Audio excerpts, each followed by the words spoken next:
بسم اللہ الرحمن الرحیم سورة أنزلناها وفرضناها وأنزلنا فيها آيات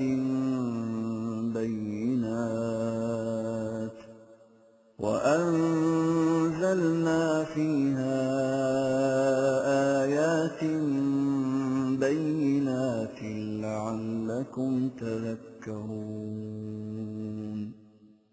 اس سورت کو بھی دیگر سورہ قرآنیہ کی طرح ہم نے نازل کیا ہے اور اس کے احکام کو بھی قرآن کے دیگر احکام کی طرح اطاعت کے لیے ضروری قرار دیا ہے۔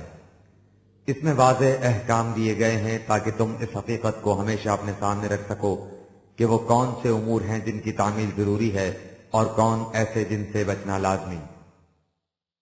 الزانية والزاني فاجلدوا كل واحد منهما 100 جلدة ولا تأخذكم بهما رأفة في دين الله إن كنتم تؤمنون بالله واليوم الآخر وَلْيَشْهَدْ عَذَابَهُمَا طَائِفَةٌ مِّنَ الْمُؤْمِنِينَ۔ فرد کی ذات کی نشوونما اور قوم کی فلاح و بہبود کے لیے عفت کا تحفظ نہایت ضروری ہے۔ حیوان اور انسان میں ایک اہم نقطہ امتیاز یہ بھی ہے، حیوان عفت کے تصور سے ناآشنا ہوتا ہے، اس لیے اسلامی معاشرے میں اس کی پابندی بڑی ضروری ہے۔ اس سلسلے میں پہلا حکم یہ ہے کہ زانی عورت اور زانی مرد دونوں کو 100 کوڑوں کی سزا دو۔ یہ قانون کا معاملہ ہے، اس لیے اس میں کسی قسم کی نرمی نہ برتو۔ اگر تم اللہ اور آخرت پر ایمان رکھتے ہو، یعنی اس حقیقت پر ایمان رکھتے ہو کہ یہ احکام خداوندی ہیں اور ان کے نتائج تمہارے سامنے آ کر رہیں گے، خواہ اس دنیا میں یا اس کے بعد کی زندگی میں، یہ سزا مومنین کے ایک گروہ کی موجودگی میں نافذ کرو۔ لونڈیوں کی سزا اس سے نصف ہے، اور عام بے حیائی کی باتوں کے سلسلے میں سورت نمبر 4 آیت نمبر 15 میں حکم دیا جا چکا ہے۔ الزانی لا ينكح إلا زانية أو مشركة والزانية لا ينكحها إلا زان أو مشرك وحرم ذلك على المؤمنين۔ زنا کوئی معمولی جرم نہیں، ذرا اس کی نفسیات پر غور کرو۔ اس قسم کے جنسی تعلق کے لیے وہی عورت رضامند ہوگی جو حفاظت عصمت کو مستقل قدر ہی نہ سمجھے، یا سرے سے خدا کی جگہ اپنی خواہشات ہی کو اپنا معبود بنا لے کہ ان کے ہر تقاضے کے سامنے جھک جائے۔ اسی طرح اس قسم کے تعلق کے لیے وہی مرد آمادہ ہوگا جو اپنی خواہشات کا غلام ہو اور انسانی اور حیوانی زندگی میں کوئی تمیز نہ کرے۔ اس سے ظاہر ہے کہ زنا اسی صورت میں سرزد ہوتا ہے جب مرد اور عورت دونوں ہم خیال اور یک رنگ ہوں۔ اگر ان میں سے ایک بھی پاک باز ہو تو زنا کا امکان نہیں ہو سکتا۔ یہی وجہ ہے کہ زنا کی سزا مرد اور عورت دونوں کے لیے ہے۔ مومنین کے لیے اس قسم کے تعلقات حرام ہیں۔ والذین یرمون المحصنات ثم لم یأتوا بأربعة شهداء فاجلدوهم 80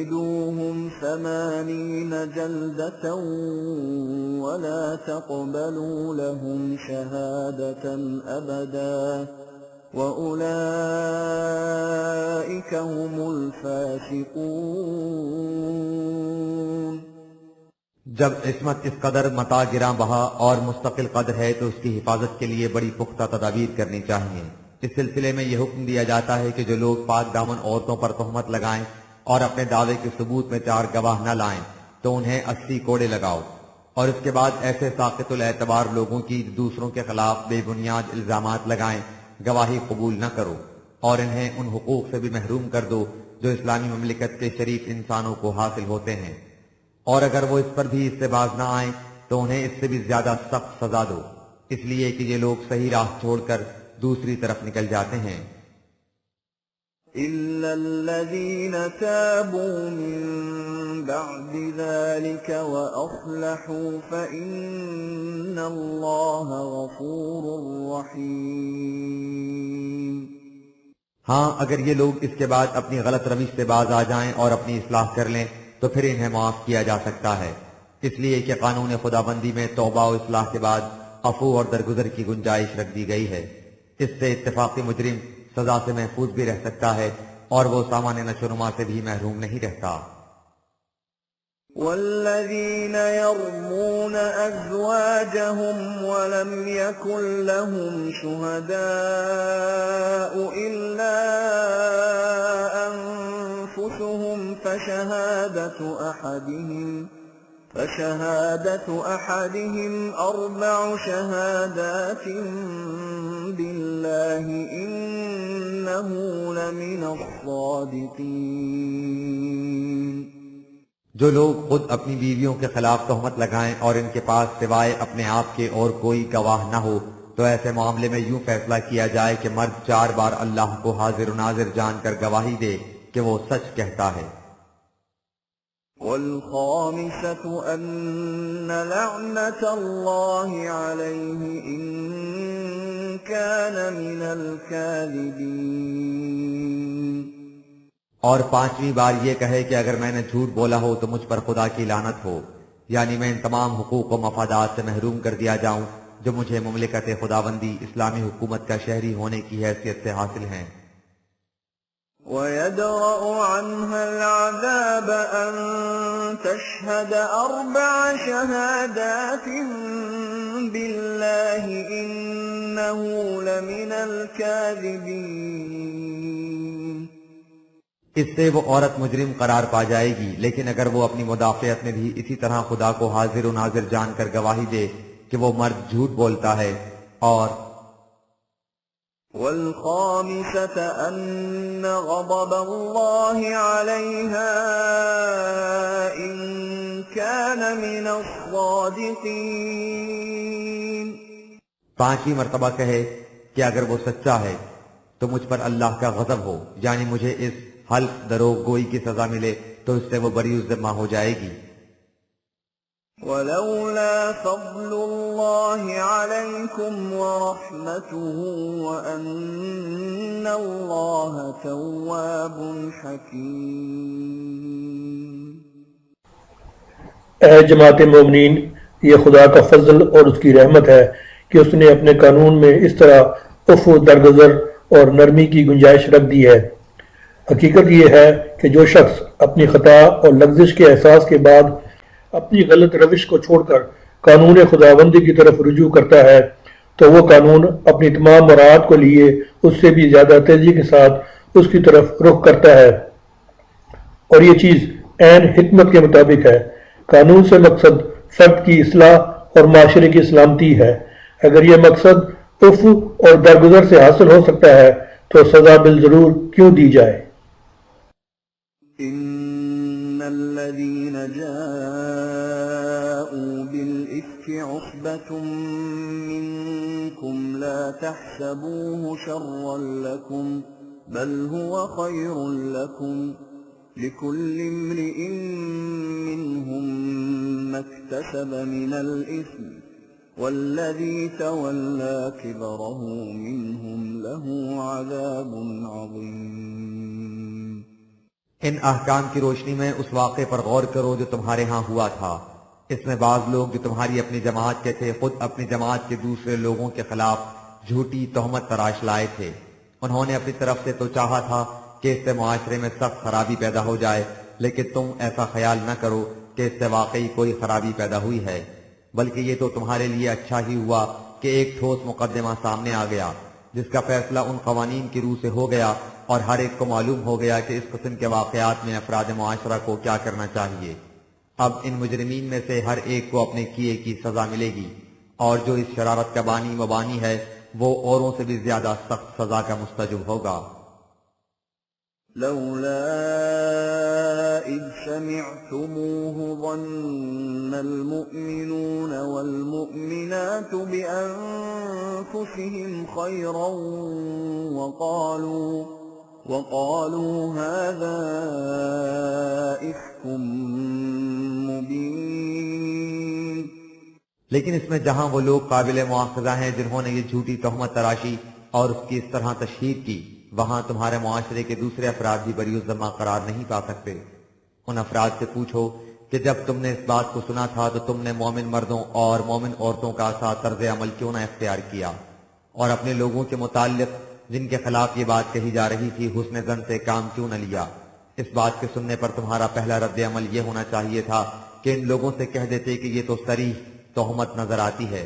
جب تک تحقیق کے بعد بات ثابت نہ ہو جائے اس وقت تک عام معاشرے کا رد عمل یہی ہونا چاہیے کہ وہ ملزم کو بے گناہ سمجھے. ملزم کو مجرم قرار دینا عدالت کا کام ہے، نہ کہ عام افراد کا. جب تم کسی کے خلاف کوئی بات سن کر اسے صحیح تسلیم کر لیتے ہو تو اس کا مطلب یہ ہے کہ تم اس شخص کو مجرم قرار دے دیتے ہو. لولا جاءوا عليه بأربعة شهداء فإذ لم يأتوا بالشهداء فأولئك عند الله هم الكاذبون. اگلی بات یہ ہے کہ جن لوگوں نے یہ الزام لگایا تھا ان پر واجب تھا کہ وہ اس الزام کے ثبوت میں 4 گواہ پیش کرتے. سو جب یہ لوگ گواہ نہیں لا سکے تو عدالت خداوندی کے نزدیک یہ جھوٹے ہیں. ولولا فضل الله عليكم ورحمته في الدنيا والآخرة لمسكم فيما أخذتم فيه عذاب عظيم. یہ تو خدا کا فضل اور اس کی رحمت تھی کہ بات زیادہ نہیں بڑھی اور معاملہ سنبھل گیا، ورنہ جس انداز سے تم اس فتنے میں بہہ گئے تھے تم پر حال میں بھی تباہی آ جاتی اور اس کے اثرات اس قدر دور رس تھے کہ تم مستقبل میں بھی تباہ اور برباد ہو جاتے. اس لیے کہ ہو سکتا تھا کہ اس سے تمہارے معاشرے میں اس قدر خلفشار پھیل جاتا کہ خانہ جنگی شروع ہو جاتی، جس سے تمہیں فوری نقصان بھی پہنچتا اور اس کی آگ دور تک بھی پھیل جاتی، اور اس تباہی کا سلسلہ تمہاری موجودہ زندگی تک ہی محدود نہ رہتا، تمہاری اخروی زندگی بھی تباہ ہو جاتی. اس لیے کہ مومنین کا ایک دوسرے کو بالارادہ قتل کر دینا عذاب جہنم کا مستوجب ہوتا ہے. إذ تلقونه بألسنتكم وتقولون بأفواهكم ما ليس لكم به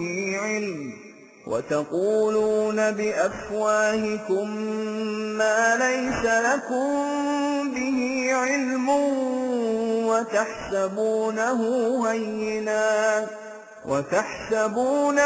هينا وهو عند الله عظيم. حقیقت یہ ہے کہ تم نے اس معاملے کی اہمیت کا احساس ہی نہیں کیا، اسے یوں ہی معمولی بات سمجھتے رہے، جس کا نتیجہ یہ ہوا کہ تم نے اس بات کو سنتے ہی زبانوں پر چڑھا لیا اور اسے بلا تحقیق و تفتیش آگے دہراتے چلے گئے. تم نے اسے معمولی بات سمجھ لیا حالانکہ قانون خداوندی کی روح سے یہ بات بڑی اہم تھی. ولولا إذ سمعتموه قلتم ما يكون لنا أن نتكلم بهذا سبحانك هذا بهتان عظيم. جب تم نے اسے سنا تھا تو تمہیں کہنا یہ چاہیے تھا کہ ہمارے لیے مناسب نہیں کہ ہم اس کے متعلق کوئی بات کریں. یوں تو معصوم خدا کی ذات ہے لیکن یہ تہمت بڑی سنگین نظر آتی ہے. يعظكم الله أن تعودوا لمثله أبدا إن كنتم مؤمنين. بہرحال یہ واقعہ تو گزر گیا لیکن اللہ تمہیں اس کی بابت اس شدت سے اس لیے فہمائش کر رہا ہے کہ اگر تم اس کی بات ماننے والے ہو تو اس قسم کی حرکت دوبارہ نہ کرنا. وَيُبَيِّنُ اللَّهُ لَكُمُ الْآيَاتِ وَاللَّهُ عَلِيمٌ حَكِيمٌ. یہ ہے وہ مقصد جس کے لیے اس نے تہمت تراشی کے جرم سے متعلق قانون کو اس وضاحت سے بیان کر دیا ہے. اللہ تمام امور کا علم رکھتا ہے اور اس کی ہر بات حکمت پر مبنی ہوتی ہے. إِنَّ الذين يحبون أن تشيع الفاحشة في الذين آمنوا لهم عذاب أليم في الدنيا والآخرة والله يعلم وأنتم لا تعلمون۔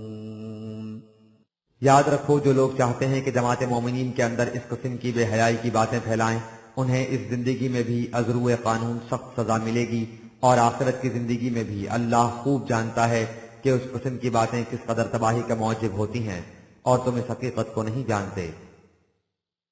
وَلَوْلَا فَضْلُ اللَّهِ عَلَيْكُمْ وَرَحْمَتُهُ وَأَنَّ اللَّهَ رَءُوفٌ رَحِيمٌ۔ حقیقت یہ ہے کہ جیسا کہ اوپر کہا گیا ہے، اگر خدا کا فضل و رحمت تمہارے شامل حال نہ ہوتے تو تم اس وقت تک سخت خطرے میں پڑ چکے ہوتے۔ وہ ان معاملات کے متعلق صحیح رہنمائی اس لیے دیتا ہے کہ وہ نہیں چاہتا کہ انسان یوں ہی بے خبری اور لا علمی سے تباہ ہو جائے۔ وہ انسانوں کی حفاظت چاہتا ہے، تباہی نہیں چاہتا۔ یا ایھا الذین آمنوا لا تتبعوا خطوات الشیطان ومن يتبع خطوات الشیطان فإنه یأمر بالفحشاء والمنکر ولولا فضل الله عليكم ورحمته ما زكى منكم من أحد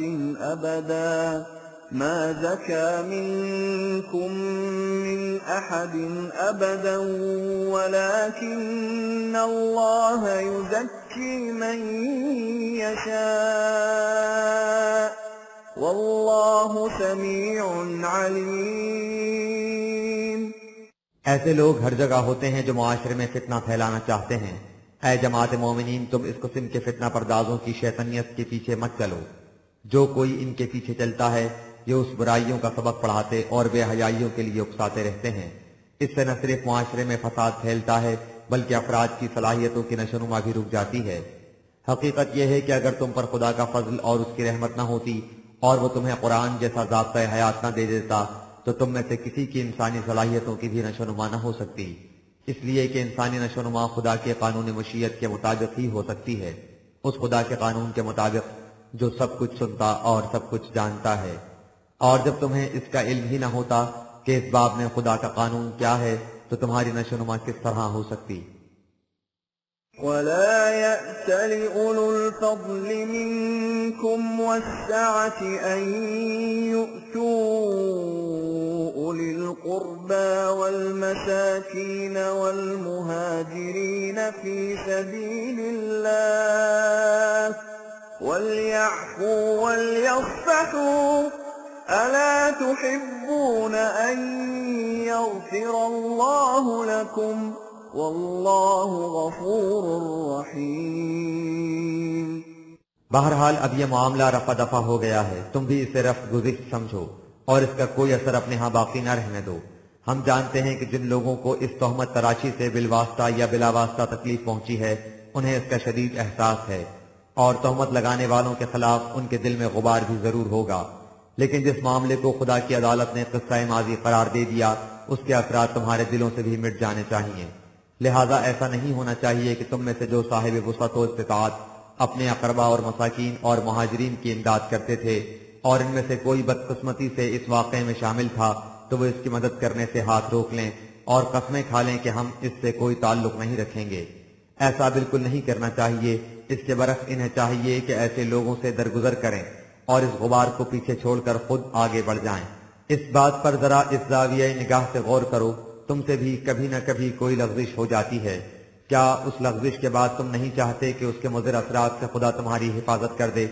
ایسا ہی یہ لوگ چاہتے ہیں، اس لیے تم اپنے آپ کو ان کی پوزیشن میں رکھ کر سوچو کہ تم ان حالات میں اپنے ساتھ کس قسم کا سلوک چاہو گے، بس اسی قسم کا سلوک ان کے ساتھ کرو۔ یہ وجہ ہے کہ خدا نے اپنے قانون میں مغفرت اور مرحمت کی گنجائش رکھ دی ہے۔ ان الذين يرمون المحصنات الغافلات المؤمنات لعنوا في الدنيا والآخرة ولهم عذاب عظيم.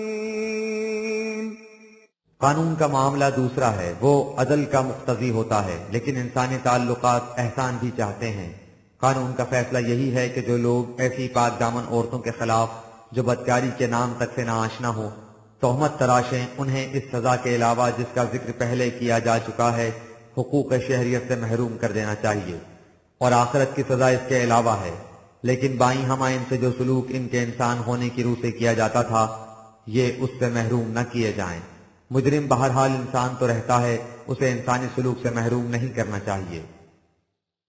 يوم تشهد عليهم ألسنتهم وأيديهم وأرجلهم بما كانوا يعملون. عدل کے تقاضے کی تو یہ کیفیت ہے کہ اگر کوئی ملزم حقیقت کو چھپا کر دنیاوی عدالت سے بری بھی قرار پا جائے تو آخرت میں وہ اپنے جرم کی سزا سے بچ نہیں سکے گا. وہاں اس کی زبان اور اس کے ہاتھ پاؤں اس کے خلاف گواہی دیں گے اور صاف صاف بتا دیں گے کہ اس نے کیا کیا تھا. يومئذ يوفيهم الله دينهم الحق ويعلمون أن الله هو الحق المبين. اس وقت ہر ایک کو اس کے اعمال کا پورا بدلہ مل جائے گا، اور وہ اس بات کو اچھی طرح جان لیں گے کہ خدا کا قانون مکافات ایک حقیقت ثابتہ ہے. الخبيثات للخبيثين والخبيثون للخبيثات والطيبات للطيبين والطيبون للطيبات أولئك مبرؤون مما يقولون لهم مغفرة ورزق كريم. عام حالات میں یہ ہو سکتا ہے کہ ایک خبیث مجرم اپنی خباثت کو چھپا کر عدالت سے بری ہو جائے اور اس کا شمار حسب سابق شریف انسانوں میں ہونے لگے. اسی طرح یہ بھی ممکن ہے کہ ایک بے گناہ شریف خاتون کے خلاف اس طرح تہمت تراشی کی جائے کہ عدالت بھی اسے بری الذمہ قرار نہ دے اور یوں اس کا شمار خبیثوں میں ہونے لگ جائے. لیکن جب کسی جگہ صحیح نظام عدل قائم ہو جائے تو اس میں ایسے واقعات شاذ و نادر ہو سکیں گے، اور اخروی زندگی میں تو اس کا امکان ہی نہیں ہوگا. اس وقت خبیث خبیثوں کے ساتھ ہوں گے اور شریف شریفوں کے ساتھ، اور جن کے خلاف غلط تہمتیں لگی ہوں گی وہ ان سے بری الذمہ قرار پائیں گے. یوں انہیں خبیثوں کی فتنہ پردازیوں سے حفاظت بھی مل جائے گی اور نہایت آبرو مندانہ سامان نشوونما بھی. یہاں کا معاشرہ جس قدر اخروی معیار عدل کے مطابق ہوتا جائے گا اسی قدر اس میں زندگی جنتی زندگی کے مماثل ہوتی جائے گی. يا أيها الذين آمنوا لا تدخلوا بيوتا غير بيوتكم حتى تستأنسوا وتسلموا على أهلها ذلكم خير لكم لعلكم تذكرون. اے جماعت مومنین، اب اگلا حکم سنو، اور وہ یہ ہے کہ جب تم اپنے گھر کے علاوہ کسی اور کے ہاں جاؤ تو پہلے ان سے اجازت طلب کرو، اور جب وہ اجازت دے دیں تو اندر جاؤ اور تمام اہل خانہ کو سلامتی کی دعائیں دو اور ان کے لیے نیک آرزویں لے کر جاؤ. ان آداب معاشرت کی نگہداشت تمہارے لیے بہتر ہے تاکہ تمہارا معاشرہ انسانی روابط کے عمدہ ترین اصولوں کو ہمیشہ پیش نظر رکھے. فَإِن لَّمْ تَجِدُوا فِيهَا أَحَدًا فَلَا تَدْخُلُوهَا حَتَّى يُؤْذَنَ لَكُمْ وَإِن قِيلَ لَكُمُ ارْجِعُوا فَارْجِعُوا هُوَ أَزْكَىٰ لَكُمْ وَاللَّهُ بِمَا تَعْمَلُونَ عَلِيمٌ. اور اگر تم دیکھو کہ اس گھر میں کوئی نہیں تب بھی اس کے اندر نہ جاؤ. کوئی شک بھی ہو دوسروں کے گھروں میں صرف اس صورت میں داخل ہو جب تمہیں اس کی اجازت مل جائے. اور اگر تم سے کہا جائے کہ آپ اس وقت واپس تشریف لے جائیں تو دل میں کوئی گرانی کے لیے بغیر واپس آ جاؤ. ان امور کی نگہداشت سے تمہارے حالات سنورے رہیں گے. اللہ کا قانون تمہاری ہر بات کا اچھی طرح علم رکھتا ہے.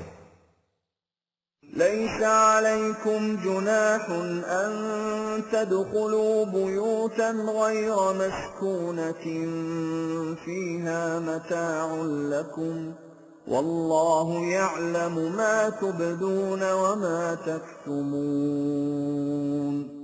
البتہ اس میں کوئی مذائقہ نہیں کہ تم ایسے مکانات میں بلا اجازت داخل ہو جاؤ جن میں کوئی بستہ نہیں اور ان میں تمہارا سامان رکھا ہے جیسے گودام وغیرہ، لیکن اگر وہ مشترکہ گودام ہے اور اس میں تم اکیلے داخل ہو رہے ہو تو تمہارے دل میں کسی قسم کی بددیانتی کا خیال نہیں آنا چاہیے. یاد رکھو خدا کا قانون مکافات اچھی طرح جانتا ہے کہ تم ظاہر کیا کرتے ہو اور دل میں کیا چھپاتے ہو. قل للمؤمنين يغضوا من أبصارهم ويحفظوا فروجهم ذلك أزكى لهم إن الله خبير بما يصنعون. اے رسول اب انہیں اگلا حکم سنا دو اور مومن مردوں سے کہہ دو کہ وہ اپنی نگاہوں کو آوارہ اور بے باک نہ ہونے دیں اور اس بات کا خیال رکھیں کہ ان کی عفت داغدار نہ ہونے پائے. نگاہیں وہ کھڑکیاں ہیں جن سے انسان کے دل میں چور داخل ہوتے ہیں اور معاشرے میں بے حیائی کے راستے کھلتے ہیں. انسانی ذات کی نشوونما قلب و نگاہ کی پاکیزگی سے ہوتی ہے. انہیں یہ بھی سمجھا دو کہ وہ ان عادات کی پابندی محض میکانکی طور پر نہ کریں، انہیں اس طرح اختیار کریں کہ یہ ان کی سیرت کے مظاہر بن جائیں، اس لیے کہ خدا کا قانون مکافات اس سے خوب واقف ہے کہ کس عمل کو محض مشینی طور پر اختیار کیا جاتا ہے اور کون سا عمل دل کی گہرائیوں سے ابھرتا ہے. وَقُل لِّلْمُؤْمِنَاتِ يَغْضُضْنَ مِنْ أَبْصَارِهِنَّ وَيَحْفَظْنَ فُرُوجَهُنَّ وَلَا يُبْدِينَ زِينَتَهُنَّ إِلَّا مَا ظَهَرَ مِنْهَا وَلْيَضْرِبْنَ بِخُمُرِهِنَّ عَلَى جُيُوبِهِنَّ وَلَا يُبْدِينَ زِينَتَهُنَّ إِلَّا لِبُعُولَتِهِنَّ أَوْ آبَائِهِنَّ أَوْ آبَاءِ بُعُولَتِهِنَّ أَوْ أبنائهن أو أبناء بعولتهن أو إخوانهن أو بني إخوانهن أو بني أخواتهن أو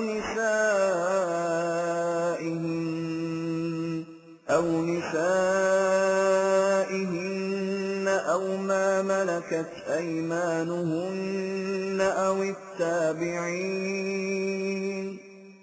التابعين غير أولي الإربة من الرجال أو الطفل الذين لم يظهروا على عورات النساء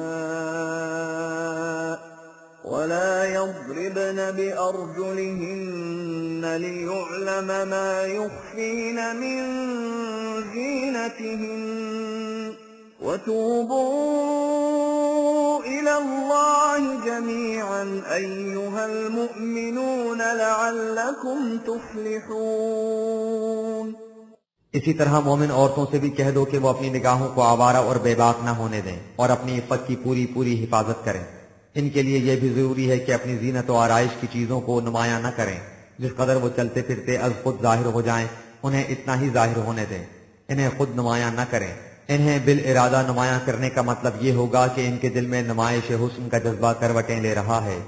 اس کے علاوہ انہیں چاہیے کہ اپنے اوڑھنے کی چادریں اپنے گریبانوں سینوں پر ڈال لیا کریں تاکہ فتنہ پرداز لوگ یہ نہ کہہ سکیں کہ ہمیں معلوم نہیں تھا کہ یہ شریف عورتیں ہیں، ورنہ ہم انہیں تنگ نہیں کرتے. اور چلتے وقت اپنے پاؤں اس زور سے زمین پر نہ ماریں کہ چھپے ہوئے زیورات کی جھنکار سے معلوم ہو جائے کہ انہوں نے کیا پہن رکھا ہے. اوپر جو کہا گیا ہے کہ عورتیں اپنی زینت اور آرائش کی چیزوں کو نمایاں نہ کریں تو یہ احتیاط نامحرموں کی صورت میں ضروری ہے. اس میں محارم شامل نہیں، یعنی ان کے خاوندوں کے علاوہ باپ، سسر، خاوند کا باپ، ان کے اپنے بیٹے یا خاوند کے بیٹے یعنی ان کے حقیقی بیٹے یا ستیلے بیٹے، بھائی، بھتیجے، بھانجے یا اپنے ہاں کی جانی پہچانی عورتیں، یا وہ غلام اور لونڈیاں جو اس زمانے میں عربوں کے ہاں کام کاج کیا کرتے تھے. قرآن نے انہیں رفتہ رفتہ آزاد معاشرے کا جز بنا دیا اور آئندہ کے لیے غلامی کا دروازہ بند کر دیا. یا دیگر خدمتگاروں میں سے ایسے بوڑھے جو جنسی خواہشات سے آگے گزر چکے ہوں، یا ایسے بچے جو عورتوں کے پردے کی باتوں جنسیات سے ہنوز نہ آشنا ہوں۔ یہ ہیں معاشرے کے متعلق اس سلسلے میں عام احکام جن کی طرف تم سب مومنین مردوں اور عورتوں کو لوٹنا چاہیے تاکہ تمہیں زندگی کی کامرانیاں نصیب ہوں۔ وَأَنكِحُوا الْأَيَامَ مِنكُمْ وَالصَّالِحِينَ مِنْ عِبَادِكُمْ وَإِمَائِكُمْ إِنْ يَكُونُوا فُقَرَاءَ يُغْنِهِمُ اللَّهُ مِنْ فَضْلِهِ وَاللَّهُ وَاسِعٌ عَلِيمٌ۔ تمہارے معاشرے کا یہ بھی فریضہ ہے کہ جن لوگوں مردوں یا عورتوں کی شادی نہ ہوئی ہو، خواہ وہ کمارے ہوں یا رنوے مرد اور بیوہ عورتیں، ان کے نکاح کا مناسب انتظام کرے۔ نیز تمہارے غلاموں اور لونڈیوں میں سے جو شادی کی صلاحیت رکھتے ہوں ان کے نکاح کا بھی بندوبست کیا جائے، یعنی معاشرہ ایسا انتظام کرے کہ لوگوں کو مناسب رشتہ تلاش کرنے میں آسانیاں ہوں، اور جسے متاہل زندگی بسر کرنے کے لیے معاشی امداد کی ضرورت ہو اس کا بھی مناسب انتظام کیا جائے۔ یہ سب اس خدا کے مقرر کردہ نظام کی طرف سے ہونا چاہیے جو بڑی وسعتوں کا مالک اور ہر ایک کے حالات سے باخبر ہے۔ قوانین خداوندی کے مطابق قائم شدہ نظام مملکت کو بھی ایسا ہی ہونا چاہیے۔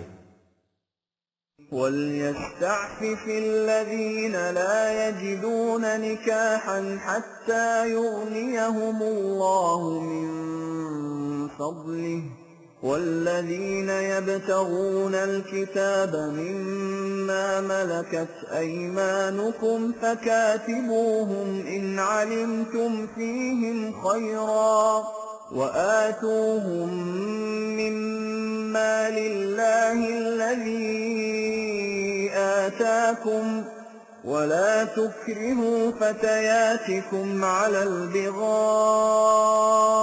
إِنْ أَرَدْنَ تَحَصُّنًا لِتَبْتَغُوا عَرَضَ الْحَيَاةِ الدُّنْيَا وَمَنْ يُكْرِههُّنَّ فَإِنَّ اللَّهَ مِنْ بَعْدِ إِكْرَاهِهِنَّ غَفُورٌ رَحِيمٌ۔ جن لوگوں کے لیے رشتے کا انتظام نہ ہو سکے انہیں ضبط خواہش سے اپنی عفت کو محفوظ رکھنا چاہیے تاکہ نظام خداوندی ان کے لیے ضروری سہولتیں بہم پہنچا دے، اور غلام اور لونڈیوں میں سے جو اپنی آزادی کے لیے تم سے تحریری سند لینا چاہیں انہیں پروانہ آزادی دے دینا چاہیے، بشرطے کہ تم دیکھو کہ وہ اس قابل ہیں کہ اپنی بہبودی کا خود خیال رکھ سکیں گے، یعنی وہ ایسے نااہل اور بے سمجھ نہ ہو کہ تم سے الگ ہو کر اپنے آپ کو بھی سنبھال نہ سکیں۔ اس مقصد کے لیے اس مال میں سے جو اللہ نے تمہیں دے رکھا ہے انہیں کچھ ساتھ بھی دے دیا کرو، اور تمہاری نوجوان لڑکیاں، نوکرانیاں یا لونڈیاں جو نکاح کا ارادہ رکھتی ہوں انہیں اپنے دنیاوی مفاد کی خاطر اس سے نہ روکو، اس طرح وہ بدکاری پر مجبور ہو جائیں گی، اور اگر کوئی انہیں اس طرح مجبور کرے تو قانون خداوندی میں یہ شق بھی موجود ہے کہ وہ اس جبر کے خلاف ان کی حفاظت کرے اور انہیں سامان نشوونما مہیا کرے۔ نظام خداوندی کا فریضہ ہے کہ وہ ایسا کرے۔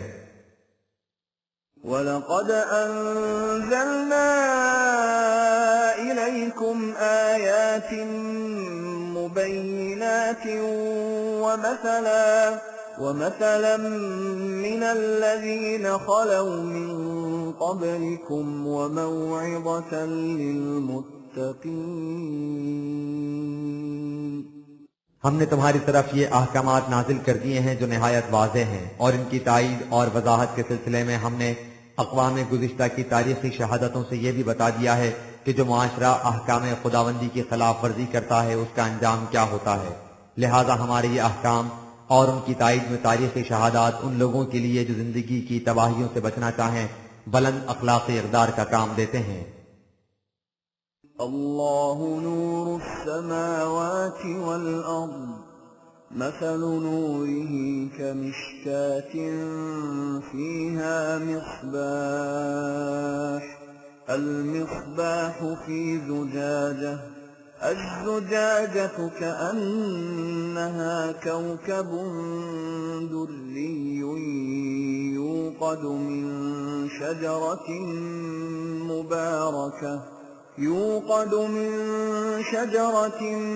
مباركة زيتونة لا شرقية ولا غربية يكاد زيتها يكاد زيتها يضيء ولو لم تمسسه نار نور على نور يهدي الله لنوره من يشاء ويضرب الله الأمثال للناس واللہ بکل شیء علیم۔ یہ ہدایات جو تمہیں خدا کی طرف سے دی جا رہی ہیں وہ روشنی ہے جس سے تمہاری زندگی کی تاریک راہیں منور ہو جائیں گی۔ یہ روشنی صرف تمہیں ہی نہیں دی گئی، یہ کائنات کی پستیوں اور بلندیوں میں ہر جگہ پھیلی ہوئی ہے۔ خدا نے ہر شے کو پیدا کیا اور اسے اس راستے پر چلنے کے لیے رہنمائی دی جو اس کے لیے مقرر کیا گیا تھا، اور یہی وہ خدا کا نور ہے جو ہر جگہ پھیلا ہوا ہے۔ اشیاء کائنات میں یہ ہدایت ان کے پیدائش کے ساتھ ان کے اندر ودیعت کر کے رکھ دی گئی ہے، لیکن انسانوں کو یہ رہنمائی کتاب کی شکل میں دی گئی ہے۔ خدا کی اس مشعل ہدایت وحی کی مثال یوں سمجھو جیسے کسی طاق میں جو پیچھے سے بند ہو، اس لیے محفوظ اور سامنے سے کھلا ہو، جس سے روشنی ساری فضا میں پھیل جائے، ایک جگمگاتا ہوا چراغ ہو، ایسا ٹھنڈا اور صاف روشنی دینے والا چراغ جیسے ستارہ صبح گاہی فضا کی تاریکیوں میں نور پاش ہو، اور اس چراغ کو ایک صاف اور شفاف شیشے کے فانوس میں رکھ دیا گیا ہو تاکہ وہ تمام خارجی اثرات سے محفوظ رہے۔ خود فانوس بھی ایسا درخشندہ گویا وہ چمکتا ہوا تارا ہے جس سے نور کی ندیاں رواں ہیں۔ وہ چراغ ایک ایسے بابرکت شجر زیتون کے تیل سے روشن ہو جو مشرق اور مغرب کی نسبتوں سے بلند تمام نوع انسان کے لیے یکساں ہو، ایسا تیل جو اس کا محتاج نہ ہو کہ کوئی خارجی روشنی اسے جلائے، وہ اپنے آپ روشن ہو اور دوسروں کو بھی روشنی دے، وہ اپنے معانی اور تفسیر کے لیے خارجی امداد کا محتاج نہ ہو۔ وہ چراغ نہیں، روشنی کی تہیں ہیں جو ایک کے اوپر دوسری توبر تو چڑھی ہوئی ہیں۔ وہ سارے کا سارا نور ہے، نور مجسم ہے، اس میں روشنی ہی روشنی ہے۔ یہ ہے خدا کا وہ نور، وہی جس کی طرف وہ ہر اس شخص کی رہنمائی کرتا ہے جو اس سے رہنمائی لینا چاہے۔ اللہ مجرد حقیقتوں کو اس قسم کی محسوس مثالوں کے ذریعے اس لیے بیان کرتا ہے تاکہ لوگ بات اچھی طرح سمجھ لیں۔ یہ مثالیں اس خدا کی طرف سے دی جاتی ہیں جو جانتا ہے کہ حقیقت کیا ہے اور اسے کس قسم کی مثالوں سے واضح کیا جانا چاہیے۔ فی بیوت اذن اللہ ان ترفع ویذکر فیہا اسمہ يسبح له فيها بالغدو والآصال۔ وہی خداوندی کا یہ چراغ جماعت مومنین کے ان گھروں میں روشن رہتا ہے جن میں خدا کی گوناگوں صفات و احکام کا چرچا رہتا ہے، اور جو اس طرح قوانین خداوندی کو ہمیشہ اپنے سامنے رکھنے سے دنیا میں بلند مقام حاصل کر لیتے ہیں۔ ان گھروں کے رہنے والے صبح شام ہر وقت نظام خداوندی کے قیام اور بقا کے لیے سرگرم عمل رہتے ہیں۔ رجال لا تلهيهم تجارة ولا بيع عن ذكر الله وإقام الصلاة وإيتاء الزكاة يخافون يوما تتقلب فيه القلوب والأبصار۔ اس سے یہ نہ سمجھ لو کہ وہ راہبوں کی جماعت ہے جو دنیا ترک کر کے حجروں اور خانقاہوں میں مصروف ورد و وظائف رہتی ہے۔ یہ لوگ دنیا کے کاروبار کرتے ہیں، لیکن یہ کاروبار، یہ خرید و فروخت نہ ان کی نگاہوں سے قانون خداوندی کو اوجھل ہونے دیتے ہیں اور نہ ہی انہیں ان کے اہم فرائض حیات سے غافل۔ وہ اہم فرائض حیات کیا ہیں؟ نظام صلاۃ کا قیام، جس میں تمام افراد قوانین خداوندی کا اتباع کرتے چلے جائیں اور تمام نوع انسان کے نشو و نما کا سامان باہم پہنچائیں۔ وہ اس انقلاب سے قائب رہتے ہیں جس میں دلوں اور آنکھوں کی حالت یکسر بدل جاتی ہے، جس دن نگاہوں کے آگے پڑے ہوئے پردے اٹھ جاتے ہیں اور حقیقتیں بے نقاب ہو کر سامنے آ جاتی ہیں۔ لِيَجْزِيَهُمُ اللَّهُ أَحْسَنَ مَا عَمِلُوا وَيَزِيدَهُم مِّن فَضْلِهِ وَاللَّهُ يَرْزُقُ مَن يَشَاءُ بِغَيْرِ حِسَابٍ۔ یہ انقلاب خدا کے اس قانون مکافات کی روح سے رونما ہوتا ہے جس کے مطابق ہر عمل کا نتیجہ مرتب ہو کر سامنے آ جاتا ہے، غلط اعمال کا تباہ کن نتیجہ اور اچھے اعمال کا حسین اور خوشگوار نتیجہ۔ اس کی روح سے اچھے اعمال کے نتائج ایک ایک کے 100 ہو کر ملتے ہیں۔ جو لوگ قانون خداوندی کے مطابق اس طرح رزق حاصل کرنا چاہیں انہیں خدا کا قانون ان کے اندازوں سے کہیں بڑھ کر دیتا ہے۔ والذين كفروا أعمالهم كسراب بقيعة يحسبه الظمآن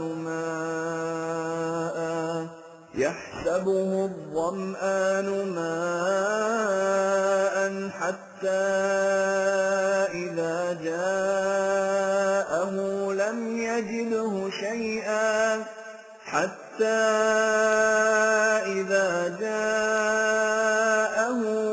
يجده شيئا ووجد الله عنده فوفاه حسابه والله سريع الحساب۔ اس کے برعکس جو لوگ اس آسمانی روشنی کی رہنمائی سے انکار کرتے ہیں ان کے اعمال حیات کی مثال یوں سمجھو جیسے کوئی پیاسا چٹیل میدان میں سراب کو پانی سمجھ کر اس کی طرف لپکے، جب وہ اس کے پاس پہنچے تو وہاں اسے پانی چھوڑ کوئی شے بھی نہ ملے جو کچھ اسے نظر آ رہا تھا وہ یکسر فریب نگاہ ثابت ہو۔ ایسے مقام پر البتہ انسان کو ایک چیز ضرور مل جاتی ہے، یعنی خدا کا قانون مکافات، جو اسے اس کی اس سیئلہ حاصل کا پورا حساب چکا دیتا ہے۔ اللہ کا قانون مکافات اعمال کے حساب کرنے میں ذرا دیر نہیں لگاتا۔ أو كظلمات في بحر لجي يغشاه موج من فوقه سحاب ظلمات بعضها فوق بعض إذا أخرج يده لم يكد يراها ومن لم يجعل الله له نورا فما له من نور۔ یا آسمانی روشنی کے مقابلے میں ان کے اعمال کی مثال یوں سمجھو جیسے کسی تلاطم انگیز سمندر کی گہرائیوں میں انتہائی تاریکی ہو، اس تاریکی کو اور تاریکیاں موج در موج ظلمات کے گہرے پردے بن کر ڈھانپ رہی ہوں، ان تاریک موجوں کے اوپر چاروں طرف کالی گھٹائیں چھا رہی ہوں۔ مختصراً یہ کہ تاریکیوں پر تاریکیوں کی تہیں چل رہی ہوں اور حالت یہ ہو کہ اگر کوئی اپنا ہاتھ باہر نکالے تو اسے وہ ہاتھ بھی نظر نہ آئے۔ نظر آ بھی کیسے سکتا ہے؟ جس شخص کو وحی خداوندی کی روشنی نصیب نہ ہو اسے روشنی مل کہاں سے سکتی ہے؟ أَلَمْ تَرَ أَنَّ اللَّهَ يُسَبِّحُ لَهُ مَن فِي السَّمَاوَاتِ وَالْأَرْضِ وَالطَّيْرُ صَافَّاتٍ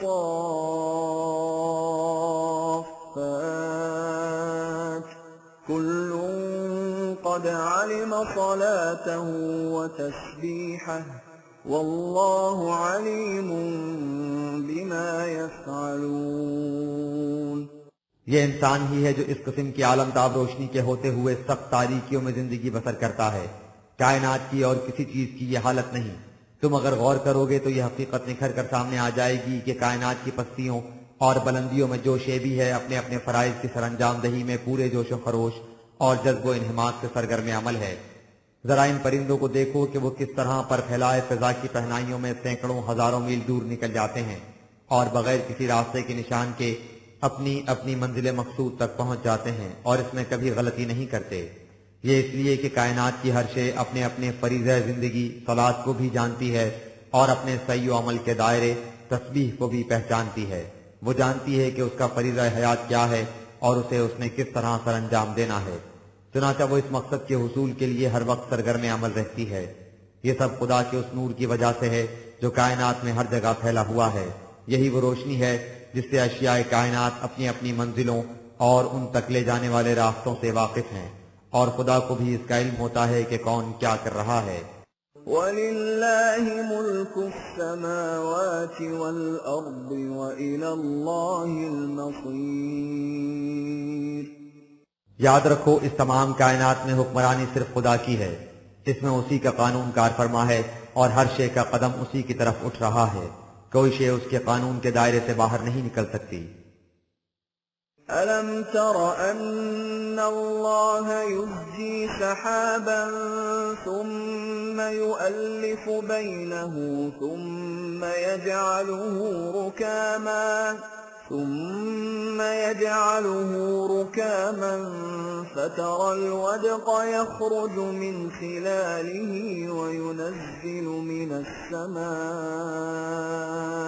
وينزل من السماء من جبال فيها من برد فيصيب به من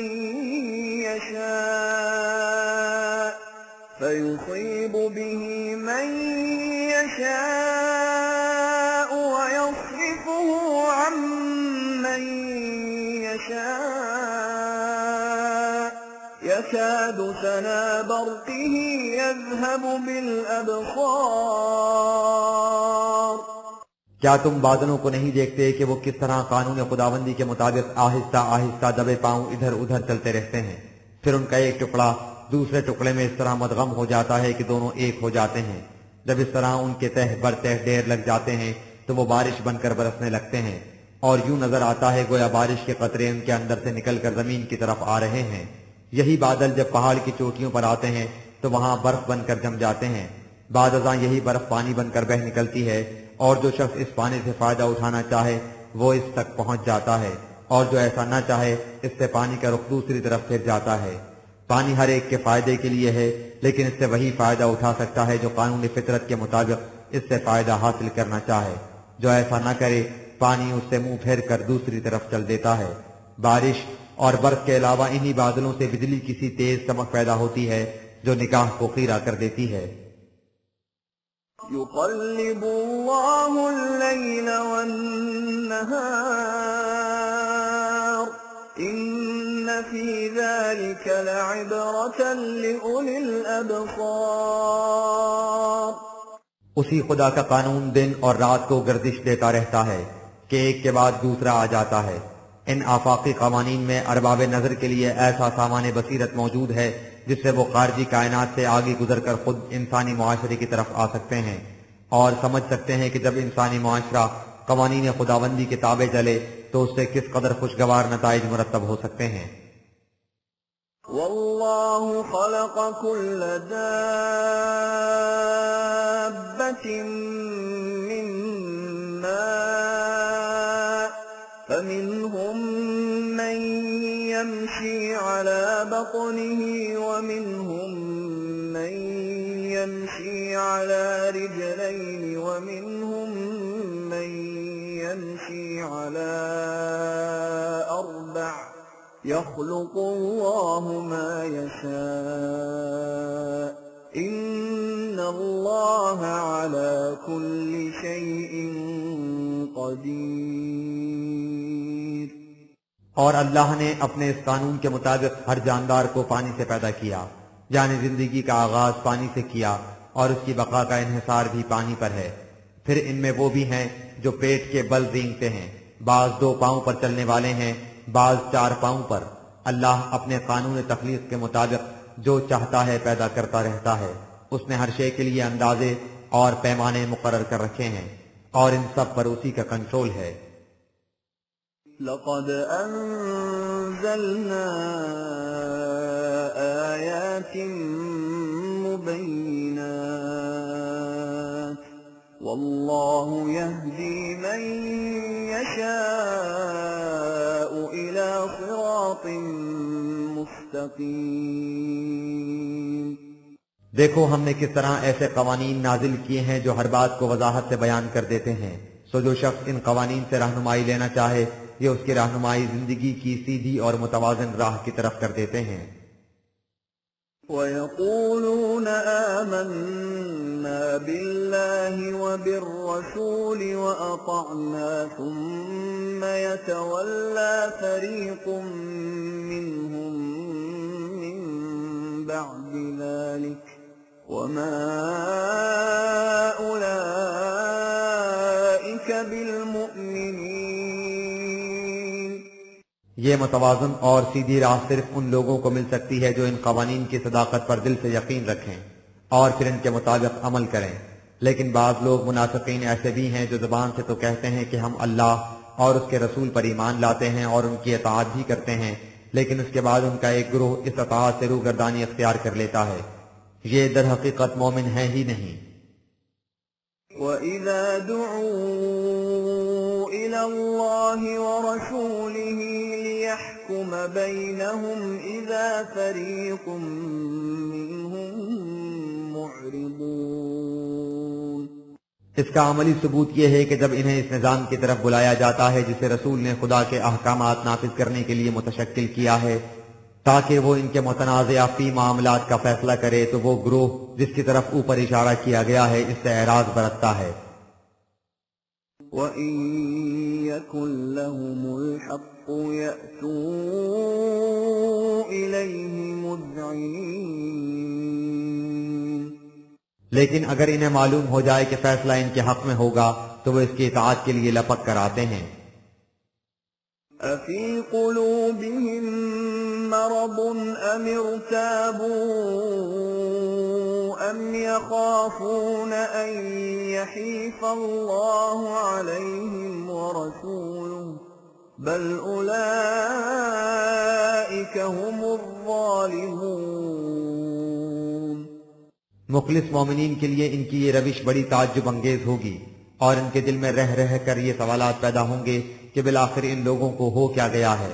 کیا یہ کسی نفسیاتی عارضے میں مبتلا ہیں جس کی وجہ سے ان میں اس قدر تلون پیدا ہو گیا ہے، یا ان کے دل میں شکوک ہیں کہ یہ ضابطہ قوانین حق پر مبنی نہیں، یا انہیں خدشہ ہے کہ اللہ اور اس کا رسول یعنی یہ نظام خداوندی ان کے ساتھ بے انصافی کرے گا؟ ان میں سے کوئی بات بھی نہیں، بات صرف یہ ہے کہ یہ لوگ اس نظام کی اطاعت چاہتے ہی نہیں، یہ اس سے سرکشی اختیار کیے ہوئے ہیں اس لیے کہ یہ قانون اس سے روکتا ہے کہ کسی پر ظلم اور زیادتی کی جائے، اور ان کا شیوا ہی ظلم اور زیادتی ہے۔ ظلم کرنے والے نظام عدل کو اپنے مفاد کے خلاف پاتے ہیں، اس لیے اس کی طرف آنا ہی نہیں چاہتے۔ إنما كان قول المؤمنين إذا دعوا إلى الله ورسوله ليحكم بينهم أن يقولوا سمعنا وأطعنا وأولئك هم المفلحون۔ جو لوگ اس نظام کی صداقت پر دل سے یقین رکھتے ہیں ان کی روش یہ ہوتی ہے کہ انہیں جب بھی اس مقصد کے لیے بلایا جائے کہ ان کے متنازع فی معاملات کا تصفیہ کیا جائے تو ان کی زبان سے بے ساختہ نکلتا ہے کہ ہم نے اس بلاوے کو سن لیا ہے اور ہم اس کی فرما برداری کے لیے تیار ہیں۔ یہ ہیں وہ لوگ جن کی کھیتیاں بار آور ہوں گی اور وہ کامیاب و کامران زندگی بسر کریں گے۔ وَمَن يُطِعِ اللَّهَ وَرَسُولَهُ وَيَخْشَ اللَّهَ وَيَتَّقْهِ فَأُولَئِكَ هُمُ الْفَائِزُونَ۔ حقیقت یہ ہے کہ بامراد لوگ وہی ہو سکتے ہیں جو نظام خداوندی کی اطاعت کریں، یعنی جو قوانین خداوندی سے سرکشی برتنے کے انجام و عواقب سے خائف رہیں اور ان کی پوری پوری نگہداشت کریں۔ وَأَقْسَمُوا بِاللَّهِ جَهْدَ أَيْمَانِهِمْ لَئِنْ أَمَرْتَهُمْ لَيَخْرُجُنَّ قُل لَّا تُقْسِمُوا طَاعَةٌ مَّعْرُوفَةٌ إِنَّ اللَّهَ خَبِيرٌ بِمَا تَعْمَلُونَ۔ اور یہ منافقین بڑی بڑی سخت قسمیں کھا کر تمہیں یقین دلاتے ہیں کہ اگر انہیں جنگ کے لیے باہر نکلنے کا حکم دیا جائے گا تو وہ سربکف باہر نکل آئیں گے۔ ان سے کہو کہ قسمیں کھانے کی کوئی ضرورت نہیں، تم عملاً اطاعت کر کے دکھاؤ۔ اطاعت اپنے تعارف کے لیے کسی قسم اور سوگند کی محتاج نہیں ہوتی، عمل محسوس اپنا تعارف آپ کرا دیتا ہے، اور خدا تمہارے تمام اعمال سے باخبر ہے۔ قُلْ أَطِيعُوا اللَّهَ وَأَطِيعُوا الرَّسُولَ فَإِن تَوَلَّوْا فَإِنَّمَا عَلَيْهِ مَا حُمِّلَ وَعَلَيْكُمْ مَا حُمِّلْتُمْ وَإِن تُطِيعُوهُ تَهْتَدُوا وَمَا عَلَى الرَّسُولِ إِلَّا الْبَلَاغُ الْمُبِينُ۔ ان سے کہہ دو کہ اس طرح قسمیں کھا کھا کر اعتماد پیدا کرنے کے بجائے عملاً اللہ اور اس کے رسول نظام خداوندی کی اطاعت کر کے دکھاؤ، بات صاف ہو جائے گی۔ اگر اس کے بعد یہ لوگ اس سے روگردانی کریں تو اس کی ذمہ داری ہمارے رسول پر نہیں، رسول کی ذمہ داری صرف یہ ہے کہ تم تک احکام خداوندی واضح طور پر پہنچا دے۔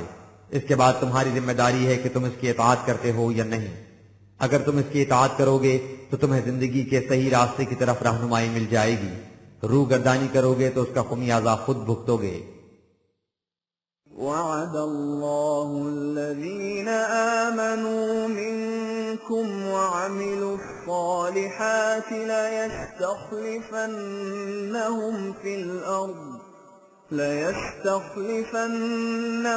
في الأرض كما استخلف الذين من قبلهم وليمكنن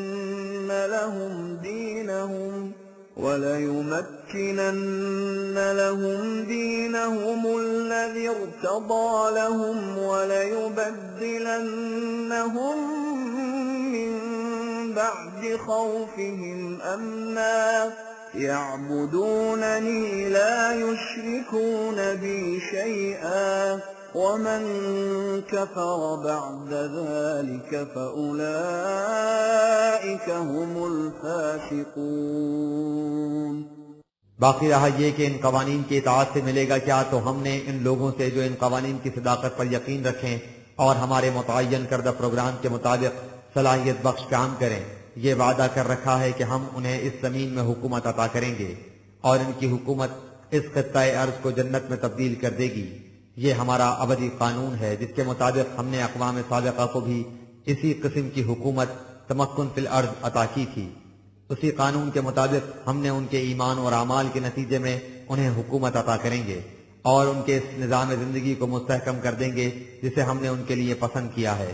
اس کا نتیجہ یہ ہوگا کہ ان کا خوف امن سے بدل جائے گا تاکہ وہ نہایت اطمینان سے ہمارے اور صرف ہمارے قوانین کی اطاعت کریں اور ان پر کسی قسم کا جبر یا دباؤ نہ ہو کہ وہ اس کے ساتھ کسی اور کی بھی اطاعت کریں اور اس طرح شرک کے مرتکب ہوں۔ دنیا کی کوئی طاقت انہیں مجبور نہ کر سکے وہ قوانین خداوندی کے ساتھ انسانوں کے خود ساختہ قوانین کی اطاعت کریں۔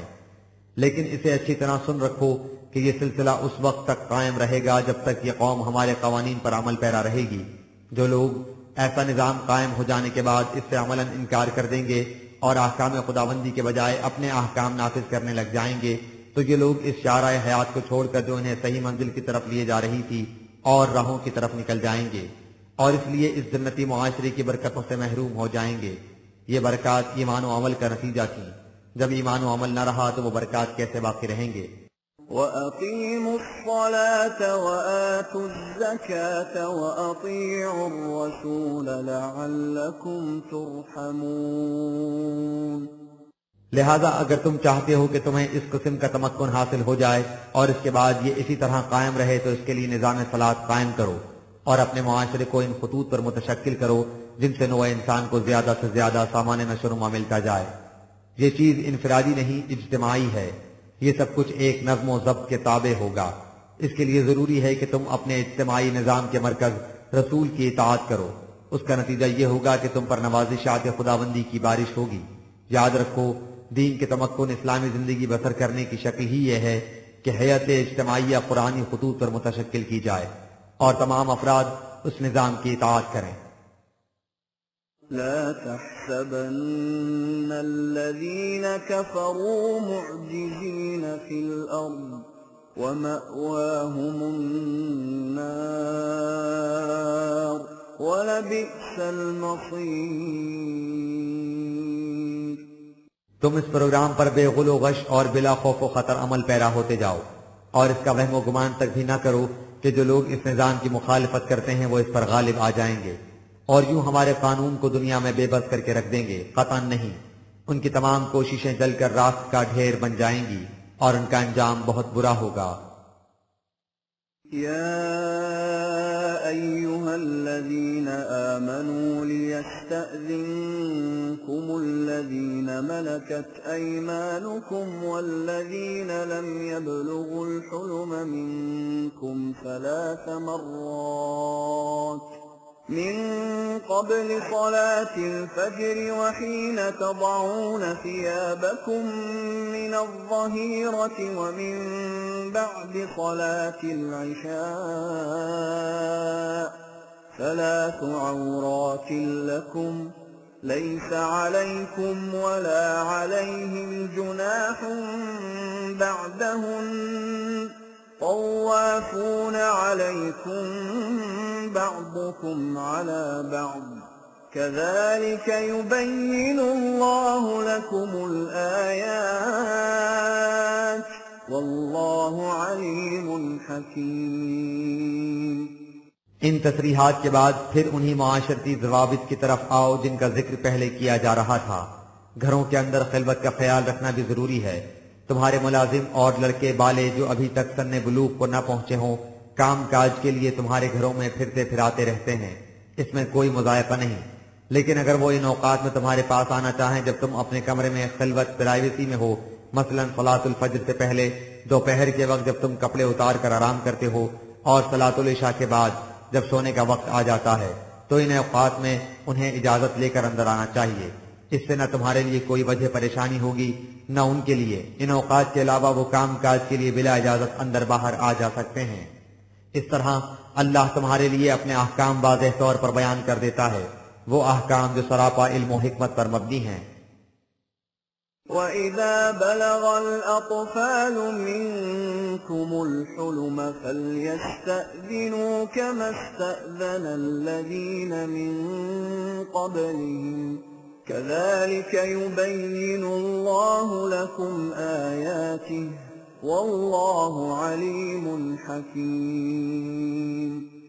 لیکن جب یہ لڑکے بالغ ہو جائیں تو انہیں تمہارے گھروں کے اندر آنے کے لیے اسی طرح اجازت طلب کرنی چاہیے جس طرح اور بالغ مردوں کو اجازت لینے کی ضرورت ہے. اس طرح اللہ اپنے ان احکام کو جو علم و حکمت پر مبنی ہے وضاحت سے بیان کر دیتا ہے. والقواعد من النساء اللاتي لا يرجون نكاحا فليس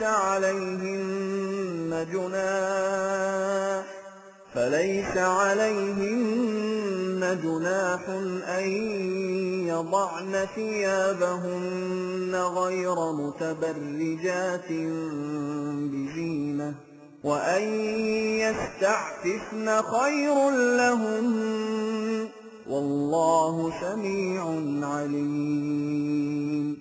پہلے کہا جا چکا ہے کہ عورتیں اپنی چادروں کو اپنے سینے پر ڈال لیا کریں اور اپنی زینت کی چیزوں کی نمائش نہ کیا کریں. لیکن جو سن رسیدہ عورتیں زندگی کی اس منزل میں جا پہنچی ہوں جہاں انہیں نکاح کی آرزو اور امید باقی نہ رہی ہو تو اس میں چندہ مذائقہ نہیں کہ وہ اپنی چادروں کو اوپر نہ اوڑھا کریں، بشرطے کہ ایسا کرنے کا جذبہ محرکہ زینت کی نمائش نہ ہو. لیکن اگر وہ اس کی بھی احتیاط رکھیں اور چادریں اوڑھ لیا کریں تو ان کے لیے بہتر ہے.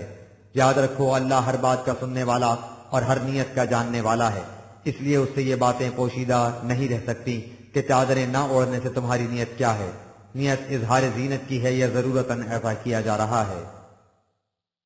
ليس على الأعمى حرج ولا على الأعرج حرج ولا على المريض حرج ولا على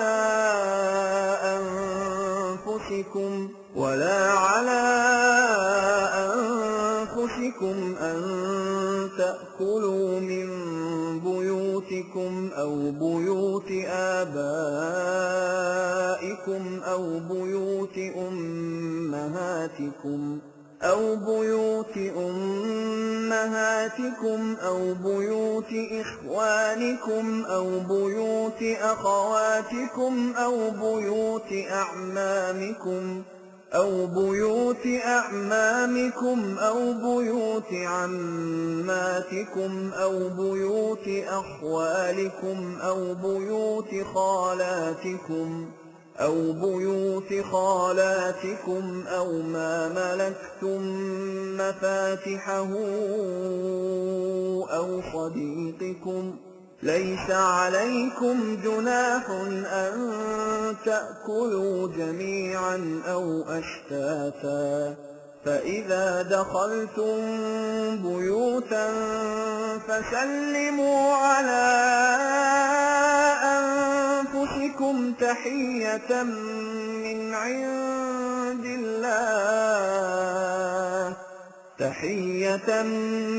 عند الله مباركة طيبة كذلك يبين الله لكم الآيات لعلكم تعقلون۔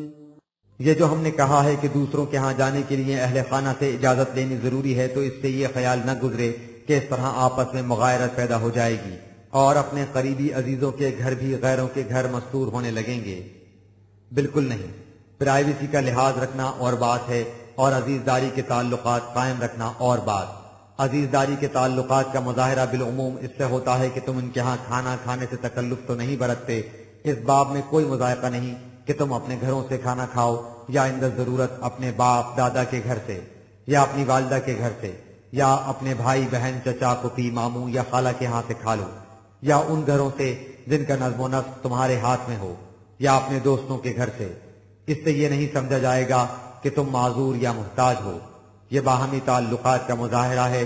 اس باب میں معذور، اندھے، لولے، لنگڑے، مریض یا تندرست و توانا کی کوئی تمیز نہیں، سب یکساں ہیں اور عزیزداری کے تعلقات کی بنا پر ایک دوسرے کے ہاں سے کھاتے ہیں، خیرات کے طور پر نہیں کھاتے۔ یہ ٹھیک ہے کہ تم تمام مومنین ایک ہی برادری کے افراد ہو، اس لیے کھانے کی عمدہ شکل یہی ہے کہ تم سب آپس میں مل بانٹ کر کھاؤ۔ تنہا خوری اچھی چیز نہیں، لیکن اس میں ایسا غلو نہ برتو کہ الگ کھانے کو معیوب سمجھنے لگ جاؤ۔ حسب ضرورت ایسا کرنے میں بھی کچھ مذائقہ نہیں۔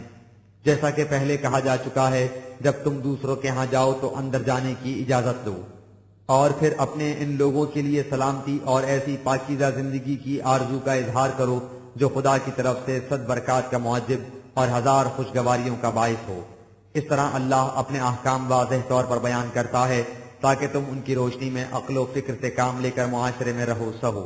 إنما المؤمنون الذين آمنوا بالله ورسوله وإذا كانوا معه على أمر جامع لم يذهبوا حتى يستأذنوه إن الذين يستأذنونك أولئك الذين يؤمنون بالله ورسوله فإذا استأذنوك لبعض شأنهم فأذن لمن شئت منهم واستغفر لهم الله إن الله غفور رحيم۔ ان معاشرتی ضوابط کے بعد اپنی حیت اجتماعیہ کی طرف آؤ۔ اس باب میں اتنا سمجھ لینا ضروری ہے کہ مومن بننے کے لیے صرف معاشرتی رسوم و عادات کی پابندی کافی نہیں۔ حقیقی مومن وہ ہیں جو ان قوانین کی صداقت پر دلی یقین رکھتے ہیں جو خدا کی طرف سے رسالت محمدیہ کی وساطت سے انہیں ملے ہیں۔ اس کے بعد ان کی عملی زندگی کی یہ کیفیت ہے کہ وہ جب کسی اجتماعی معاملے میں اس نظام کے مرکز رسول کے ساتھ ہوتے ہیں تو اس کام کو چھوڑ کر جاتے نہیں جب تک اس رسول سے اجازت نہ لے لیں۔ یہ اس بات کی علامت ہے کہ وہ فی الواقع خدا اور رسول پر ایمان رکھتے ہیں۔ اے رسول، جب یہ لوگ تجھ سے اجازت مانگیں تو ان کی ضرورت کے پیش نظر جسے مناسب سمجھو اجازت دے دیا کرو۔ اس طرح جانے والے اس حفاظت سے محروم نہیں رہیں گے جو اس اجتماعی معاملے میں شرکت کرنے والوں کو عذرو قانون حاصل ہو، اس لیے کہ قانون خداوندی میں اس قسم کے استثنائی حالات کے لیے حفاظت و مرحمت کی گنجائش رکھ دی گئی ہے۔